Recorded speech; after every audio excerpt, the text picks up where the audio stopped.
Rich Dad, Poor Dad. Part 1. Shocking hook. Your house is not an asset. Not your family home. Not the one you're proud of. Not the one you're still paying off. In fact, for most people, their house is the biggest reason they stay broke. You were told it's an asset. You were told it makes you rich. You were told it's the smartest investment you'll ever make. But what if that belief is exactly what's keeping you trapped? In this video, we're breaking down Rich Dad, Poor Dad by Robert Kiyosaki, the book that shocked millions, challenged traditional education, and changed how people think about money forever. And it all starts with two dads and two completely different ways of seeing the world. The story of the two dads. Robert Kiyosaki grew up with two father figures. Both were smart, both worked hard, both cared deeply about their families, but their financial advice couldn't have been more different. Poor Dad Kiyosaki's real father, his poor dad, was highly educated, a government employee. A man who believed strongly in job security, he followed the traditional path. Go to school, get good grades, find a safe job, work hard, save money. He believed a steady paycheck and benefits were the key to success. Yet despite his intelligence, he struggled financially his entire life. Rich Dad. His friend's father, the rich dad, was a high school dropout, a business owner, a future billionaire. His advice was radically different. Don't work for money, make money work for you. He didn't value job security, he valued financial intelligence. This contrast became the foundation of the book. Lesson 1. The rich don't work for money. This idea sounds dangerous at first. Most people are taught, work hard and you'll be rewarded. But Kiyosaki challenges that belief. He says most people live in something called the rat race. What is the rat race? The rat race looks like this. You work for money. Money comes in, bills go out, you work harder, you earn more, your lifestyle gets more expensive, you're still trapped. Fear and desire drive everything. Fear of not paying bills. Desire for a better lifestyle. So people chase raises, promotions, and bigger paychecks, but never escape. The problem isn't working hard. The problem is working only for a paycheck. Why the rich think differently. Rich Dad taught Robert that when you work only for money, fear controls you. Employers control you. Bills control you. Instead, the rich focus on building assets, things that generate income, whether they work or not.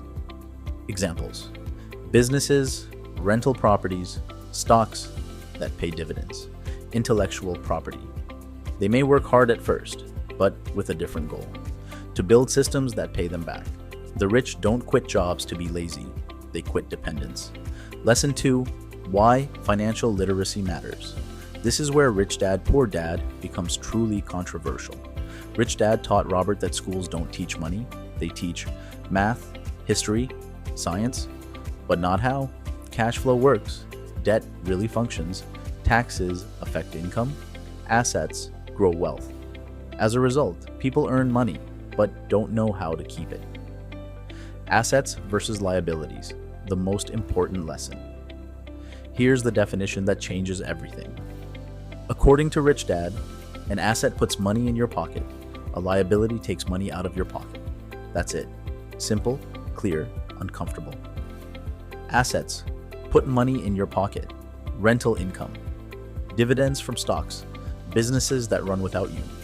Royalties, liabilities. Take money out of your pocket. Car payments. Credit card debt. Personal loans. And yes, for most people, their house. Why your house is not an asset. This is the part that makes people angry. Your home does not pay you monthly income. Requires maintenance, comes with taxes, insurance, and interest. Even if it goes up in value, it still costs you money every month, doesn't put cash in your pocket. From a cash flow perspective, it's a liability. That doesn't mean buying a home is bad. It means calling it an asset is misleading. Rich Dad's point is simple. If it doesn't generate income, it won't make you rich. The real trap. Most people spend their lives working for money, using that money to buy liabilities, then working harder to support those liabilities. That cycle repeats for decades. Rich Dad warned, it's not how much money you make, it's how much money you keep and how hard it works for you. Cliffhanger. The question most people never ask. So if working harder isn't the answer, if a paycheck isn't security, if your biggest asset might actually be holding you back, then what should you do instead? In part 2, we'll uncover why the rich love businesses and real estate, how taxes reward asset owners, and the mindset shift that separates employees from investors. Because once you see money differently, you can never unsee it. Lesson 3. Mind your own business. This lesson is often misunderstood. Rich Dad does not say, quit your job. He says, mind your own business. What does that mean? It means your job pays your bills. Your business builds your wealth. Most people focus 100% of their energy on their job. They work harder.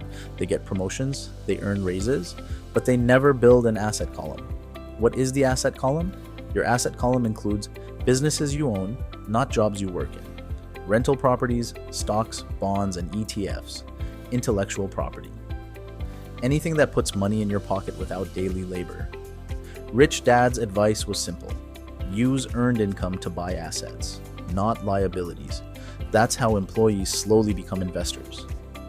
The silent mistake most people make. Here's the trap. People get a raise and immediately upgrade their lifestyle. Bigger house, better car, more expenses, their income goes up, but their asset column stays empty. Rich Dad warned, the rich buy assets first. The poor buy liabilities and call them assets. Minding your own business means building wealth quietly, prioritizing long-term cash flow. Thinking like an owner, not a consumer. Lesson 4. The history of taxes and the power of corporations. This lesson shocks many people. Rich Dad explained that taxes were never meant for the rich. They were created to tax employees. Why?